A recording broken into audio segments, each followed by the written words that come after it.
Support comes from the Missouri Forest Products Association, saluting Earth Day on April 22nd with an ongoing commitment to help offset carbon emissions with sustainable harvesting of Missouri forests. Details at choosewood.com. Welcome to St. Louis on the Air. I'm Sarah Fensky. The police chief of St. Louis first introduced the idea of the, quote, Ferguson effect. In a 2014 column for the Post-Dispatch, Sam Dodson said that the unrest in Ferguson following the death of Michael Brown had left officers afraid to enforce the law. As a result, he wrote, quote, the criminal element is being empowered. National pundits soon picked up on the idea. They claimed that police feeling demoralized had led to a spike in crime. Was there truth to that idea? A paper published earlier this summer by researchers at the University of Missouri St. Louis dug deeply into the data. What they found is complicated and, in some ways, surprising. Joining me in studio to talk about it is Richard Rosenfeld, Professor Emeritus of Criminology and Criminal Justice at the University of Missouri St. Louis and one of the study's authors. Richard, thank you so much for joining us. You're welcome. We're also joined by Lieutenant Colonel Ronnie Robinson of the St. Louis Police. Lieutenant Colonel, thank you so much for being here. Thank you.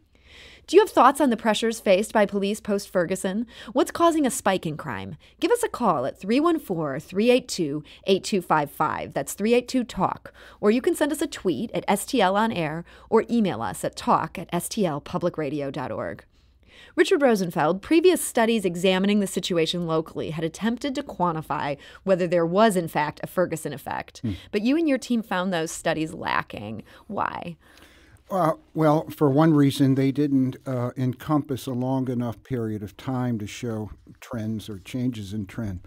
What we found by examining changes over time in the enforcement of relatively low-level offenses, so we're looking at misdemeanor crimes, ordinance violations, arrests, and so forth, we found the enforcement for those types of offenses in St. Louis did go down after 2014, but they'd been going down before 2014. And in one or two instances, we found a somewhat sharper decline after 2014 when the Ferguson incident occurred. But in general, what we found after Michael Brown's killing was pretty much in keeping with what we found before. That is, a decline in arrests for misdemeanors, ordinance violations, and so forth. And you also found some interesting things when you sorted the data by race. Right. Tell us a little bit about that. The biggest declines were among African Americans. And so the arrest of African Americans on misdemeanor charges, ordinance violation charges, went down considerably.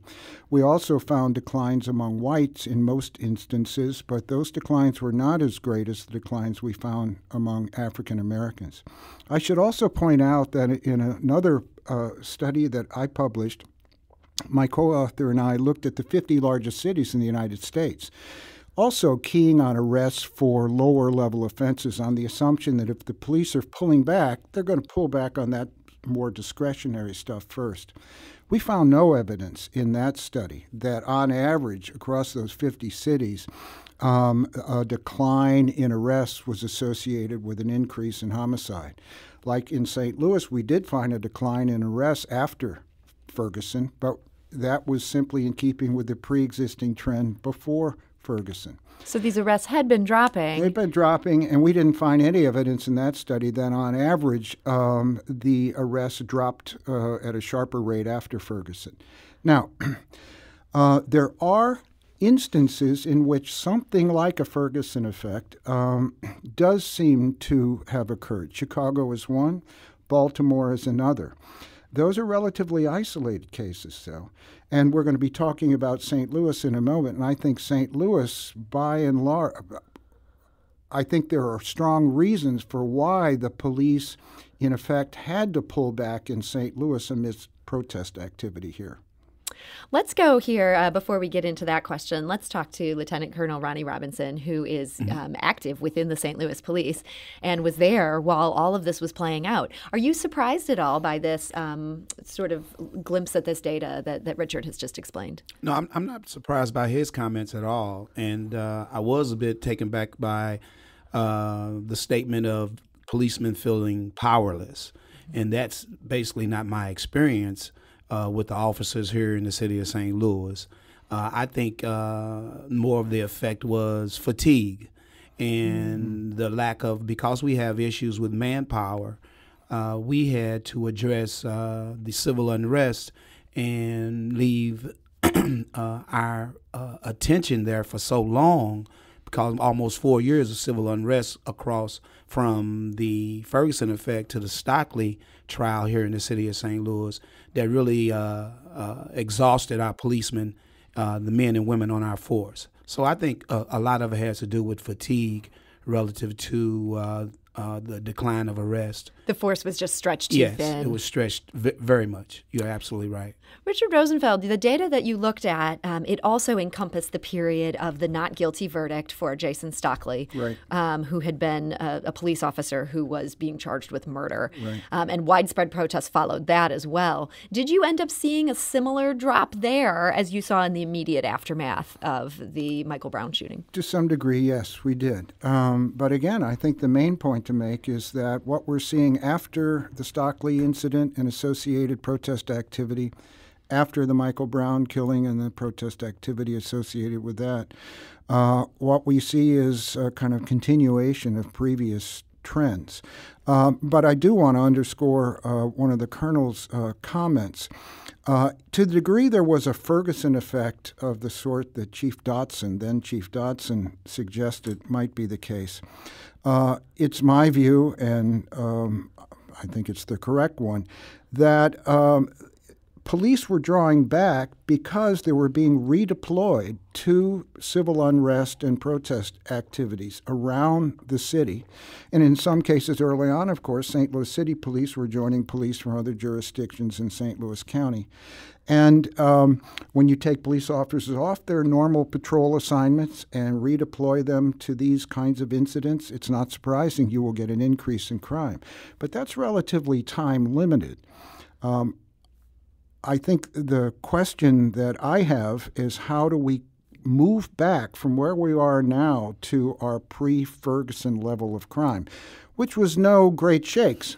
But right. St. Louis still had some issues. It provides an immediate benchmark. There were 120 homicides in the city of St. Louis in 2013. There were 187 in 2018, well after Stockley, well after the Michael Brown incident. That's a 56% increase. Other cities that experienced an increase in homicide, and most big cities did in 2015 and 16, most of them have now returned to their pre-Ferguson baseline. We have not. Through August of this year, we've had 136 homicides in the city. That compares with 117 during the same period last year, a 16% increase. So these are some really troubling increases. Lieutenant Colonel Robinson, how much is this on the minds of the higher officers in the St. Louis Police Department? It's our number one priority to try to decrease our violence that we're experiencing right now. And we talk about it daily. We have weekly ComStat meetings relative to how we're addressing violent crime and our strategies, trying to get a handle on and try to deter the reckless homicides that we're seeing now. And unfortunately, some of our shooters we're seeing or experiencing shooters that are younger and not experienced with the weapons that they have accessibility to. And another thing that's nurturing our violent crime is our lenient gun laws in the state of Missouri. And we have a real serious issue with that the citizens need to address and look at. And I think one of the biggest issues we need to look at is that the metropolitan area shouldn't be looped in with the rural areas of the state of Missouri. Maybe get an exemption from some of those very lax gun laws. But it sounds like you feel pretty clear this is not a case of police officers being afraid to do their jobs. Oh, no, ma'am. I'm very clear on that. I'm very confident in the men and women that come to work every day with our agency. And we're just faced at a time right now that it's a perfect storm for violence. You know, we've got the accessibility of guns and the saturation of guns in some of the most volatile neighborhoods in our city is really hindering us.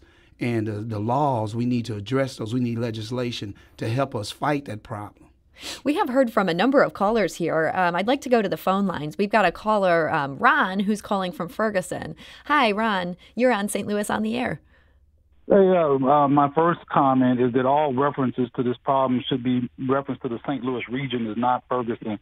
I mean, Ferguson had one unfortunate incident, and we put all this effort. They building community centers and gyms and stuff that they really did never ask for and don't need. In the areas where this stuff is really needed, they didn't do it, and that's where we see most of these homicides of young people. Ron, I see Richard Rosenfeld sort of nodding as you say that. I think our two guests would certainly agree with what you just said. Absolutely. But go on. You did have another point you wanted to make as well. Yes, the media coverage that evolved around the Ferguson provided almost no statistics. It was just basically editorials and was based on no statistics. I'll give you one. I would say they said, well, 80% of the people that got tickets in Ferguson were black. Well, 80% of the people that live in Ferguson are black. And most of them went to teenagers. And if you look at teenagers, 90% of the kids that are teenagers in Ferguson are black. And so the statistics actually matched up. But because of the people who are writing the stories and wanted to make it seem like the something was out of whack, they didn't tell all of it. They didn't give any real statistics. They just made editorials. And again, somebody should go through and list factual data and then let people do editorials from that. Ron, thank you so much for your call. Richard Rosenfeld, do you feel like some of the media reporting on this idea of the Ferguson effect, to bring it back to what we're talking about, do you think it's missed the mark? Absolutely. I have colleagues and friends who live outside of the area, and they were exposed to the national media coverage of the Ferguson incidents. They came away thinking of Ferguson as a community in just absolute dire straits. Now, Ferguson has its problems, but as your caller suggested, other municipalities in St. Louis County arguably have more deeply rooted problems. The fact that the incident happened in Ferguson, I think, came as a surprise to many St. Louis residents. So, yeah, I don't think the media helped in this respect. But, I want to come back to the issue that we were just discussing. We've got a violence problem in the city of St. Louis, and indeed not limited to the city of St. Louis. We have to deal with that. That's our number one priority. And, if we don't deal with that one first, all the other things that we want to do to improve living conditions in the city of St. Louis are simply not going to be attended to. We heard from another caller who just wanted to leave a message. Tony from St. Louis called to say that since Ferguson, police are being watched more, and because of that, they're being held more accountable. Lieutenant Colonel Robinson, do you feel like there have been some good reforms that have come out of the events that happened in 2014? Oh, yes, definitely. I see change and positive change, not just in the city of St. Louis, but throughout the region. And I would like to agree with Dr. Rosenfeld that that it's not just a city problem, it's a metropolitan problem relative to our crime and our violent crime. Homicides are up in the county also. And people have to understand now with technology, crime is more transit now than there's ever been before in our community. And the people that participate in illegal activity are utilizing cell phones and social media to communicate and address and carry out issues amongst themselves, and that unfortunately affect the innocent people that are being killed in the background of these shootings. So, yes, I see a lot of positive change. You can look and see that our circuit attorney ran on a platform of justice reform. So you got a circuit attorney that's addressing that. You got a new chief, that is possessed with a lot of integrity, that is exactly what the city needed at the time of unrest that we were experiencing in the leadership. We got a director of public safety that's been a pillar in the community, sat on the bench as a judge for 25 years. So you see a lot of change. You got a new mayor, a female mayor for the first time. You see a lot of leadership there. So I see a lot of positive change from 2014. And let me just add this. You call it the Ferguson effect, but people have to understand, and what Dr. Rosenfeld was alluding to, I do believe, is that we have a problem, or had a problem, of predatory police practices for years in this region. Mm-hmm. And Ferguson just happened to be the platform that exposed it. Mm. We also heard from a caller who called in to share that according to an associate of hers who is supposedly a current Ferguson officer, you can take that with a grain of salt, we haven't verified it, but what she's saying is that people there are not being charged with armed criminal action. They are not being arrested, and instead they're being given a summons. I guess the caller's idea is maybe that people are trying to juke their statistics a little bit. Richard, do you think that departments might be trying to manipulate what they charge people with in order to show that they don't have a problem, say, with electing or with arresting too many people? Well, that's a possibility, but the very fact that your caller mentioned it on the radio suggests that it's very difficult for police departments to, as you say, juke the statistics without being found out. You're absolutely right. And so I don't think that that is all that widespread. I would be very surprised if someone was issued a summons for armed criminal action, which is a very serious That does seem like that could be felony. potentially scandalous if that was happening. Yeah. So, that can happen. It doesn't happen all that much today. Okay.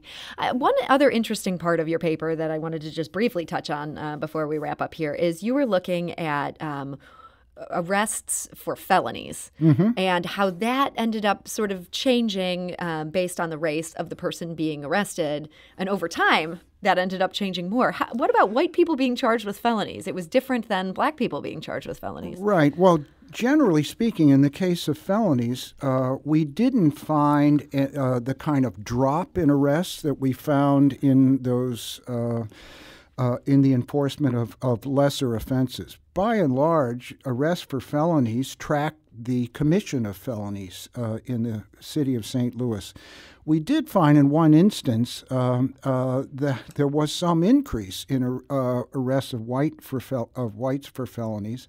I don't think we know quite what to make of that. But by and large, arrests for felonies track felony crimes. Do you think it could have anything to do with fentanyl and increasing numbers of white people using heroin and fentanyl? Absolutely. Ronnie Robinson, sounds like you have some thoughts on that. Yes, definitely. Yes, the drug issue in our community definitely contributes to the felony stats relative to white people being arrested for felonies. So yes, I would say that has a definite effect. You're seeing that from men on the street. They're having to deal with this problem. Yes. Yes, and I want to say something about the caller mentioning us possibly trying to juke our numbers. That is almost impossible at this day and time because of the civil unrest in Ferguson. We are more transparent now as a police department, more so than in any time before. And I think nationally that's happening across the United States, transparency being practiced and being able to let the community know exactly what we're doing as an agency is one of our priorities too. The chief is very big on transparency. So it sounds like there is a Ferguson effect. Maybe it's a very good thing in terms of increased transparency, as you're saying. Oh, yes, I would agree to that. So we're out of time today, but I want to thank you both for coming. Lieutenant Colonel Ronnie Robinson and Richard Rosenfeld, thank you so much for being here. You're welcome. Thank you. Thank you for allowing me. This is St. Louis on the Air on St. Louis Public Radio, 90.7 KWMU.